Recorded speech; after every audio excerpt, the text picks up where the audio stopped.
David stared at his laptop screen for the third time that evening, reading the same advertisement over and over again.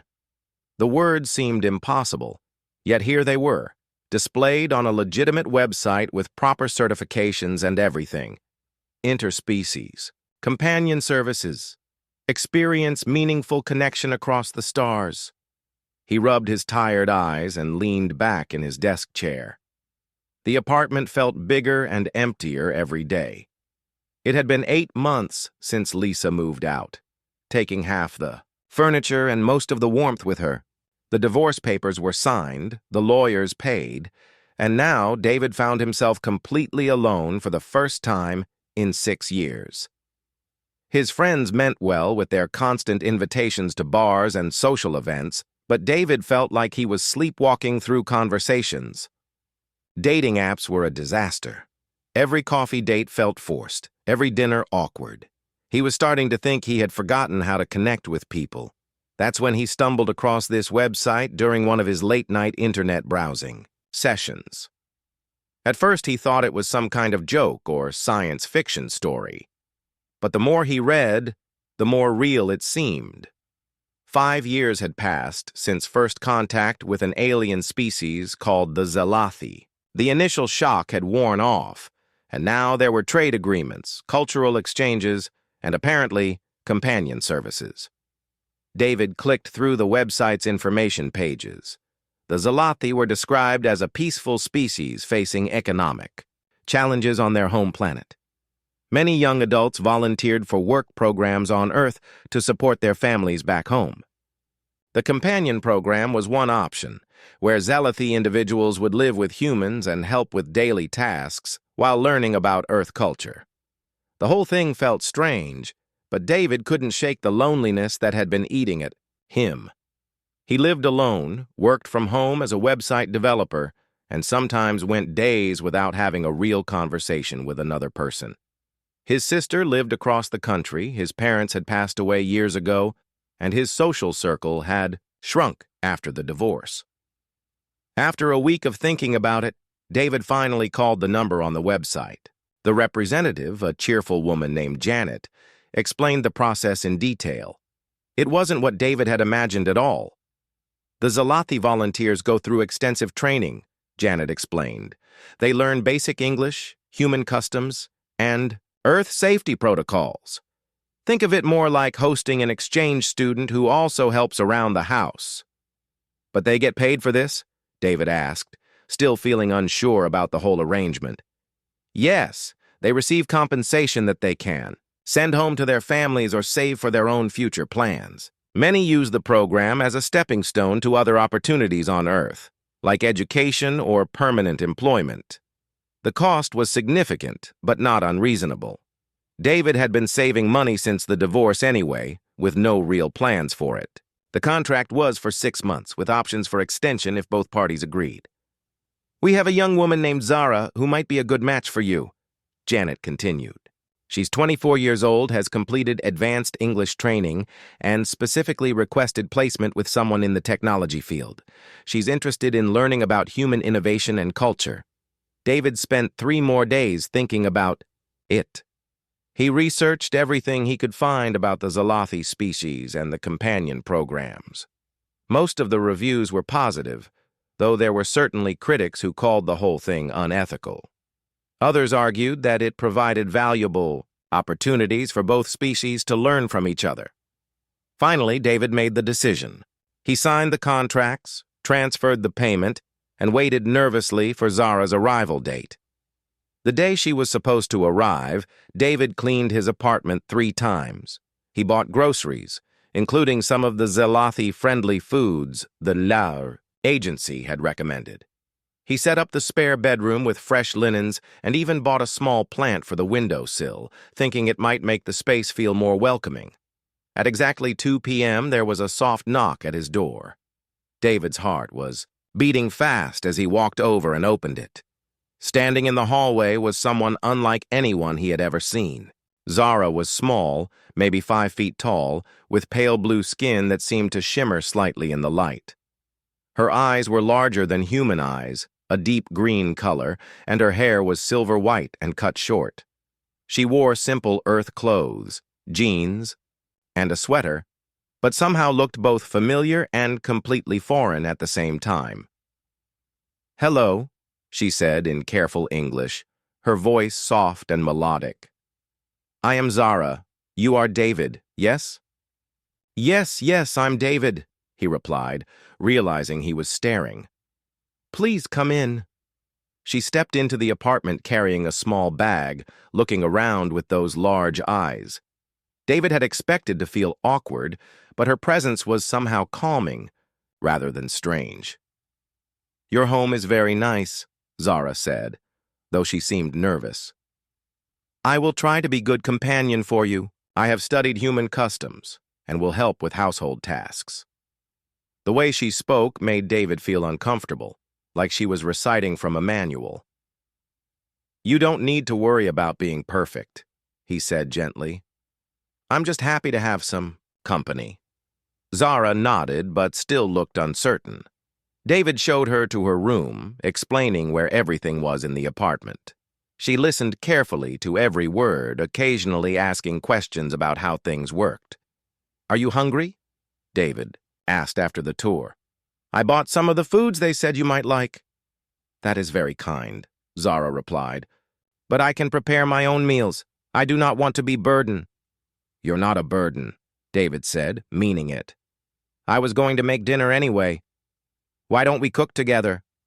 For the first time since she arrived, Zara smiled. It was a small smile, but genuine. "I would like that very much." As they prepared a simple pasta dinner together, David found himself relaxing. Zara asked questions about the ingredients and cooking methods, genuinely curious about how humans prepared food. She seemed fascinated by the most ordinary things, the way the pasta changed texture when cooked, how the sauce bubbled in the pan, even the sound the timer made. "On my world," she said as they sat down to eat, "we do not cook food this way. This is a very interesting process."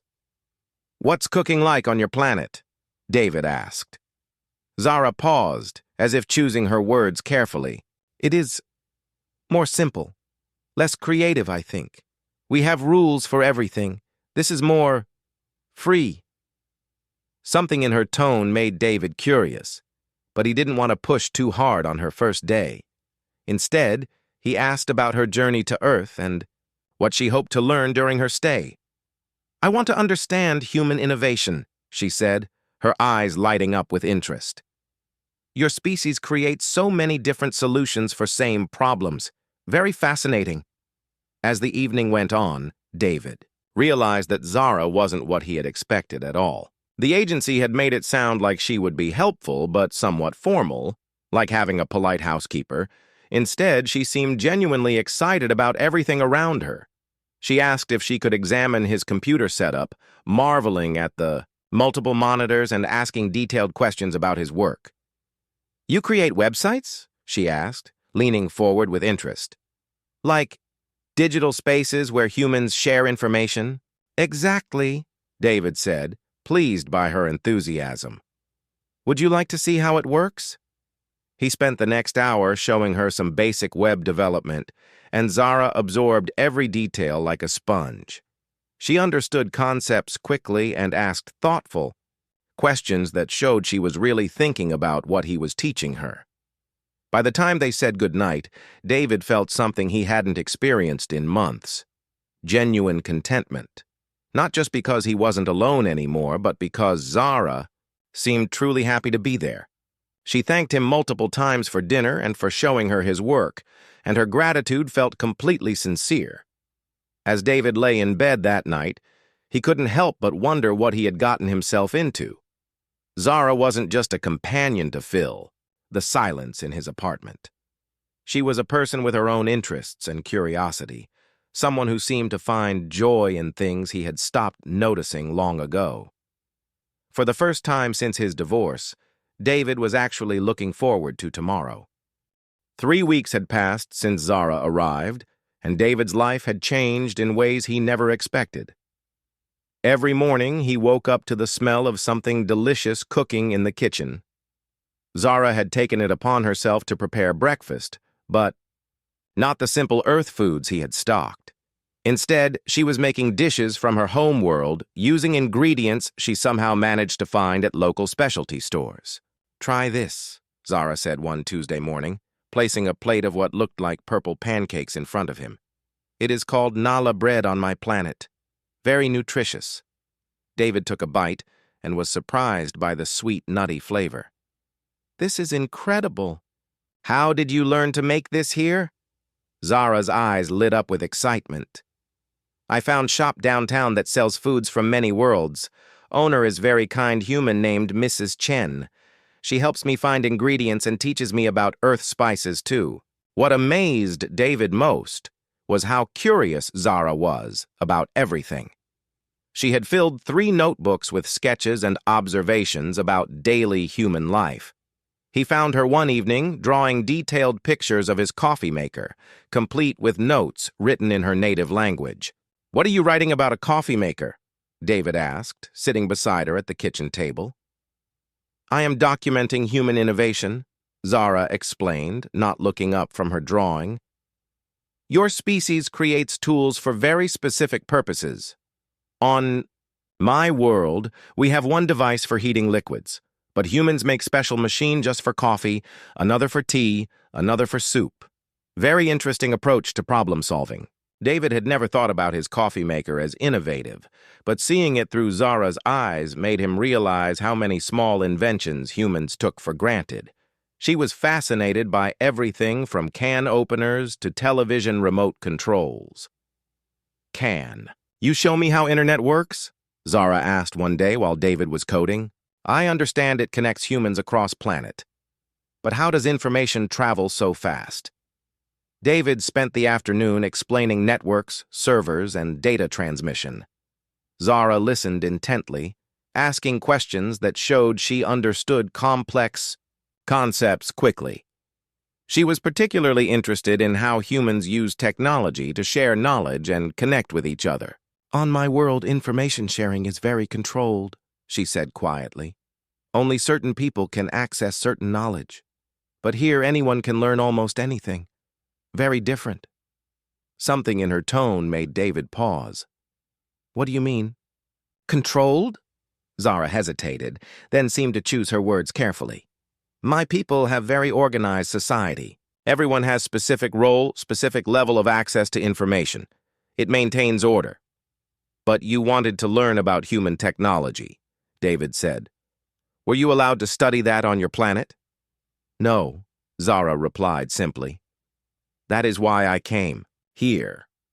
David was starting to understand that Zara's situation might be more complicated than he initially thought. She wasn't just here to help him and earn money for her family. She was here to learn things she couldn't access at home. That evening, while they watched a nature documentary about Earth's oceans, Zara suddenly grabbed David's arm with excitement. "Look at those creatures!" she exclaimed, pointing at a school of dolphins on the screen. "They communicate and play and learn from each other freely. No restrictions. No assigned roles. They just live." David watched her face as she stared at the television. There was something almost wistful in her expression, like she was seeing something she had only dreamed of. "Zara," he said gently, "what was your life like before you came here?" She was quiet for a long moment. "Very different," she finally said. "Very structured. I wake up at assigned time, eat assigned food, work at assigned task, sleep at assigned time. Every day, same routine, no choices, no variations, no surprises." "That sounds lonely," David said. "I did not know I was lonely until I came here," Zara replied. "I did not know what it felt like to choose what to eat for breakfast, or to stay up late reading interesting book, or to ask questions about anything I wanted to know. These seem like small things, but to me, they are everything." David felt a strange mix of emotions. He had been so focused on his own loneliness that he hadn't realized Zara was experiencing freedom for the first time in her life. What he saw, as a simple living arrangement she saw as liberation. "Is that why you volunteered for this program?" he asked. "It was only legal way for someone like me to leave my world," Zara said. "In my society, I am from lower caste. We do not travel. We do not study advanced subjects. We do not make choices about our lives. But interplanetary work programs allow some of us to leave temporarily. I applied immediately when program was announced." David was beginning to understand why Zara seemed so happy doing ordinary things. Choosing her own clothes, deciding what to cook, asking questions about technology. These weren't just daily activities for her, they were acts of freedom. "I'm glad you're here," David said sincerely. Zara smiled, one of her genuine smiles that made her whole face light up. "I am glad too. You are very kind human, David. You treat me like equal, like friend.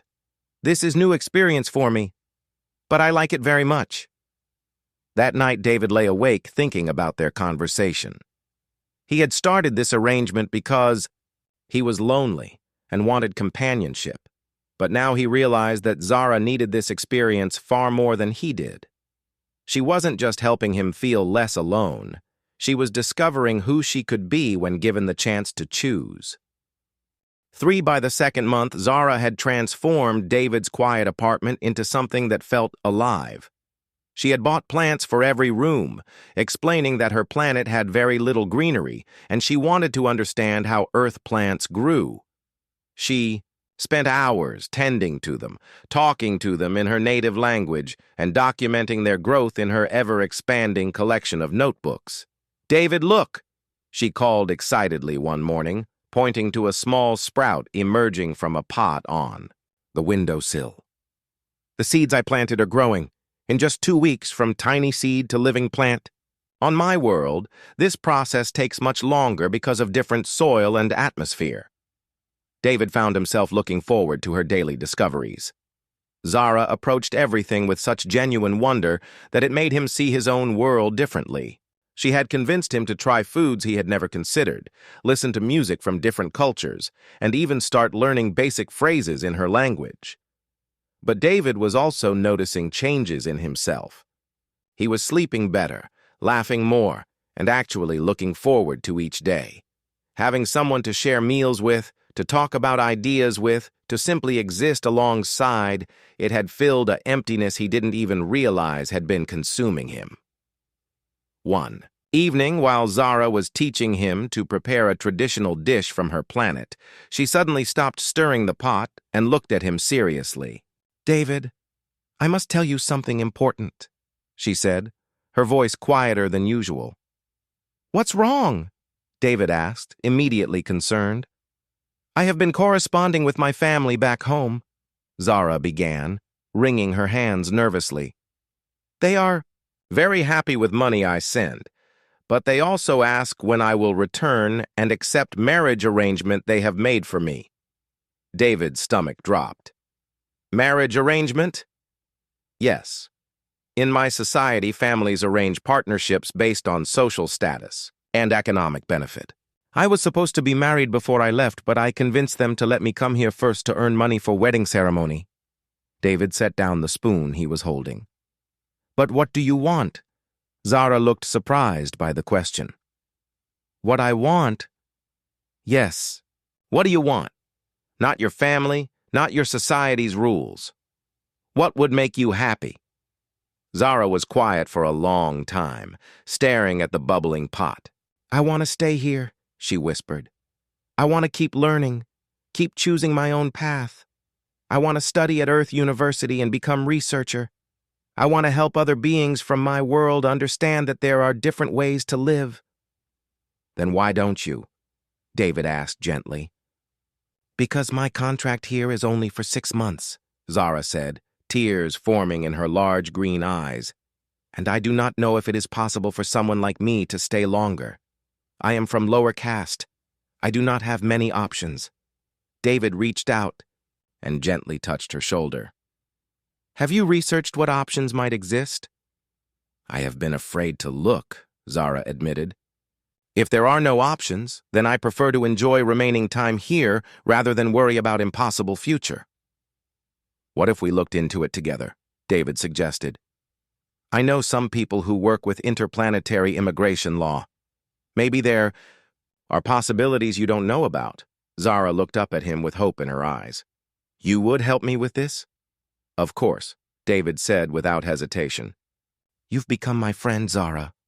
I want you to be happy, whatever that means for you. The next day, David spent hours researching alien residency laws and contacting immigration lawyers. What he discovered was both encouraging and complicated. There were pathways for aliens to extend their stay on Earth, but they required either sponsorship from an employer, enrollment in an educational institution, or asylum status for those facing persecution.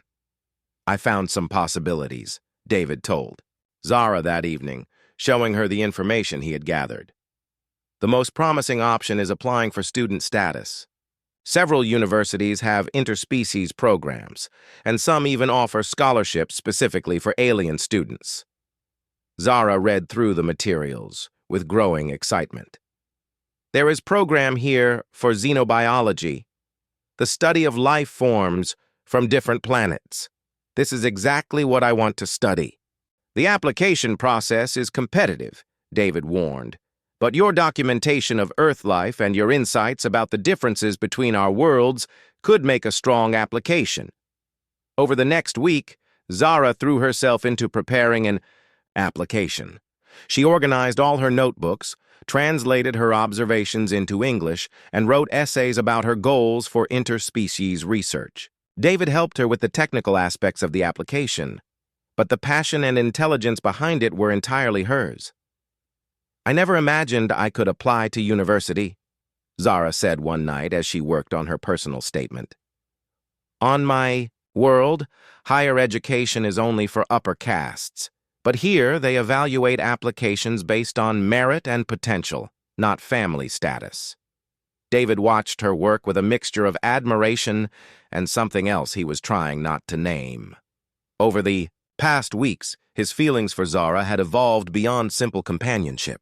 He cared about her happiness, her dreams, her future. But he also knew their relationship had started in an artificial way, and he didn't want to complicate her pursuit of freedom with his own emotions.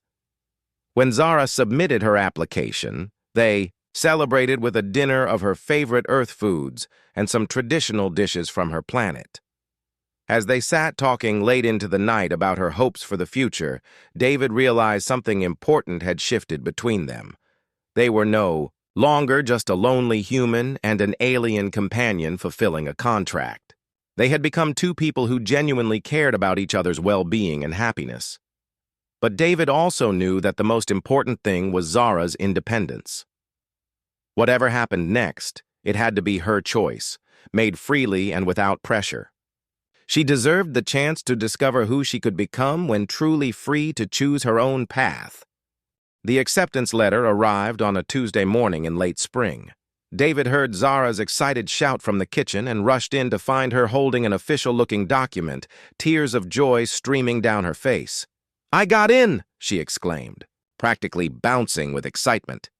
"Full scholarship to the interspecies biology program at Central University. They said my application showed exceptional insight into cross-cultural observation." David felt a surge of pride and happiness. For her, followed immediately by a more complicated emotion. Zara getting into university meant she would be staying on Earth, which made him incredibly happy. But it also meant their current living arrangement would change, and he wasn't sure what that meant for their relationship. "Congratulations," he said, pulling her into a hug. "You deserve this completely. Your research has been amazing." "I could not have done this without your help," Zara said, still clutching the letter. "You encouraged me to believe it was possible." The next few weeks were a whirlwind of paperwork, visa applications, and preparation for Zara's transition from companion program to student status. David helped her navigate the bureaucracy, but he also found himself dealing with representatives from the companion agency who were not happy about losing a client mid-contract. "This is highly unusual," Janet from the agency said during a video call. The contract clearly states 6 months of service. Zara still has 2 months remaining. But she's pursuing legal educational status, David explained. Surely the agency supports companions advancing their opportunities. The agency supports fulfilling contractual obligations, Janet replied coolly. If Zara breaks contract early, there could be financial penalties and impact on her immigration status. After the call, David found Zara sitting quietly on the couch, looking worried. Maybe I should wait, she said. Complete my contract first, then apply for next year's program. But you'd have to go back to your planet in between. David pointed. Out. Would your family let you return to Earth? Zara shook her head. No. They expect me to come home and marry as planned. This is my only chance. David made a decision that surprised even him. Then we fight this. I'll hire a lawyer if necessary. You have the right to pursue educational opportunities. David, that could be very expensive, Zara protested. I don't care about the money, David said firmly. This is your future we're talking about. The legal process was complicated but not impossible. David's lawyer explained that interplanetary law generally supported an individual's right to pursue education and self-determination, even if it conflicted with private contracts. The key was proving that Zara was making this choice freely and not being coerced. During one of the legal meetings, the lawyer asked David a direct question. What is your relationship with Miss Zara? Are you romantically involved? David felt his face flush. We're friends, good friends. I care about her well-being and want her to have the opportunities she deserves. Zara glanced at him with an expression he couldn't quite read. Later, as they walked back to his apartment, she brought up the lawyer's question. David, I need to ask you something important, she said, stopping on the sidewalk. Your feelings for me? Are they romantic? David felt his heart racing. Yes, they are. But that's not why I'm helping you. You deserve these opportunities regardless of how I feel. Zara nodded slowly. I was wondering about this because my feelings for you have also changed, but I need you to know something important. David waited, hardly breathing. I cannot be sure if my feelings are genuine or if they come from gratitude and dependency. Zara continued. I have never had freedom to choose romantic partner before. I have never experienced relationship that was not arranged by others, so I need time to understand my own heart when it is truly free to choose. David felt a mix of disappointment and respect for her honesty.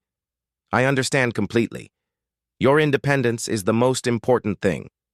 Whatever happens between us, it has to be your choice, made when you're truly free.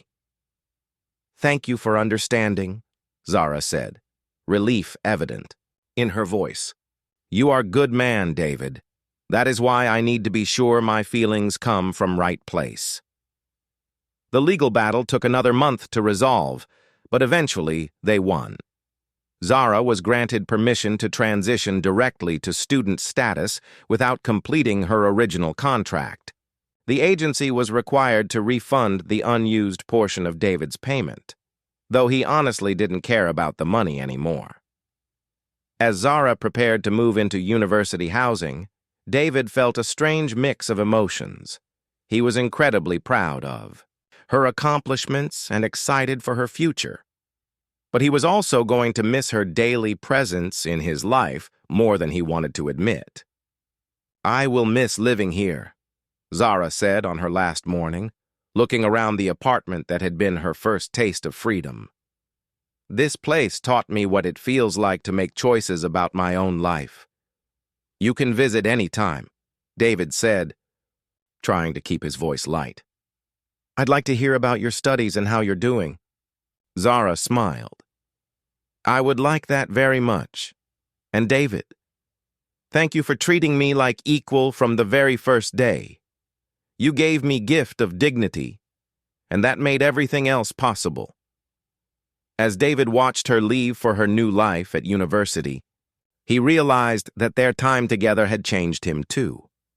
He had learned what it meant to care about someone else's happiness more than his own loneliness. Whatever the future held for them, he knew he was a better person because of Zara's friendship.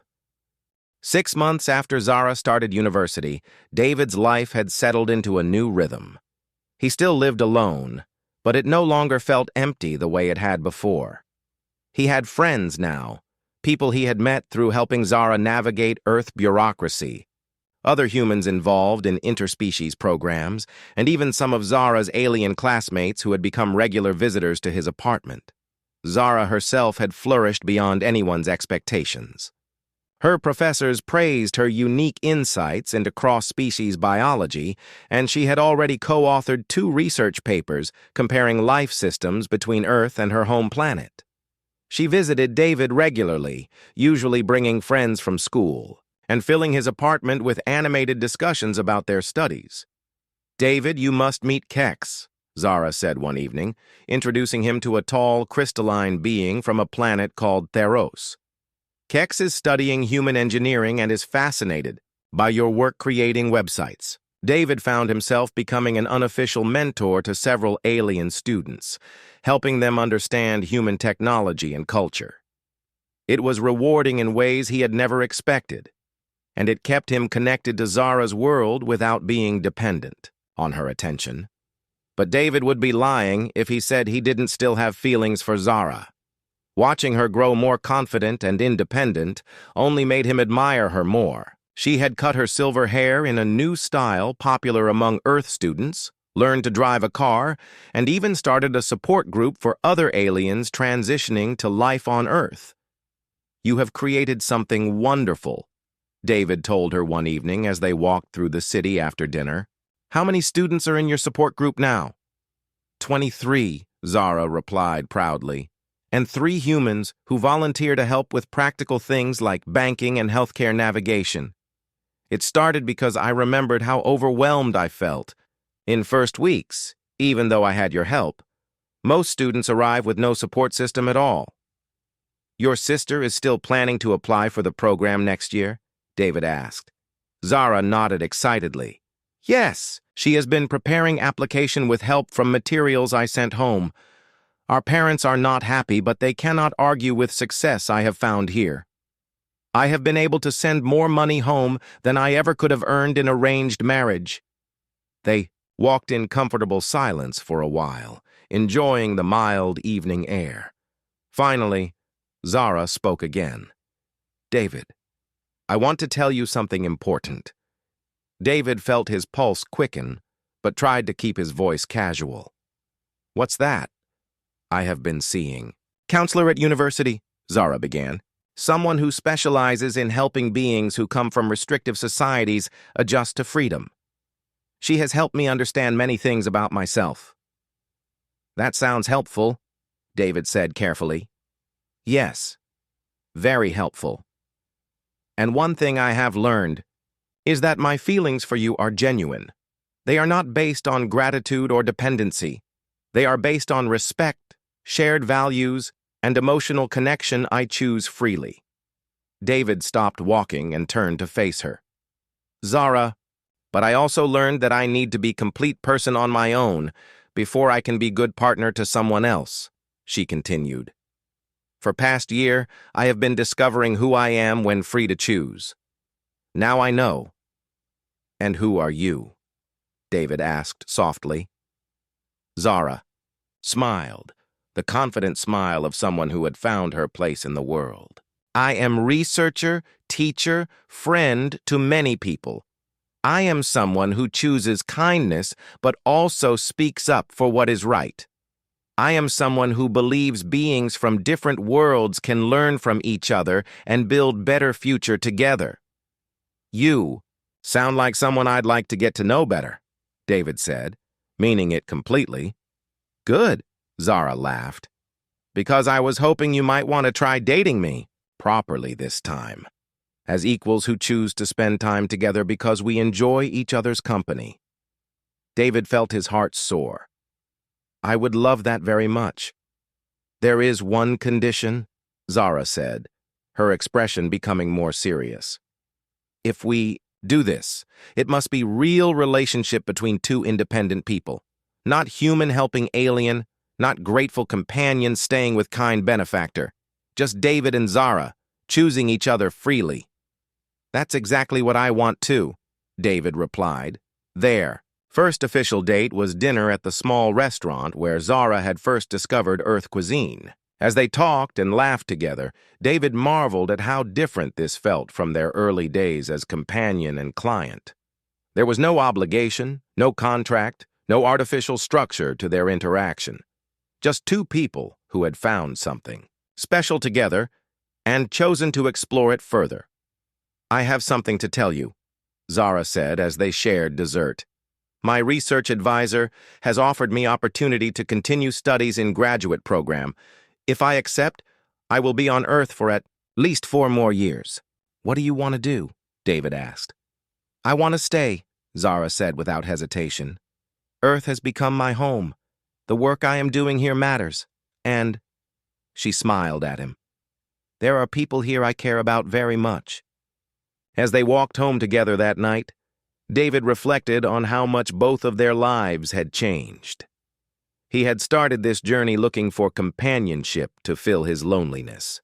Instead, he had found something much better, a partner who chose to be with him freely, a purpose in helping others navigate cross-cultural challenges, and the expanded understanding of what it meant to truly connect with another being. David, Zara said, taking his hand as they reached his apartment building, thank you for giving me chance to discover who I could become. Thank you for showing me what real partnership looks like, David replied. They were no longer lonely, human and grateful alien. They were two people who had found each other across the vast distances of space and chosen to build something beautiful together. And that, David thought, was worth more than any contract or arrangement could ever be.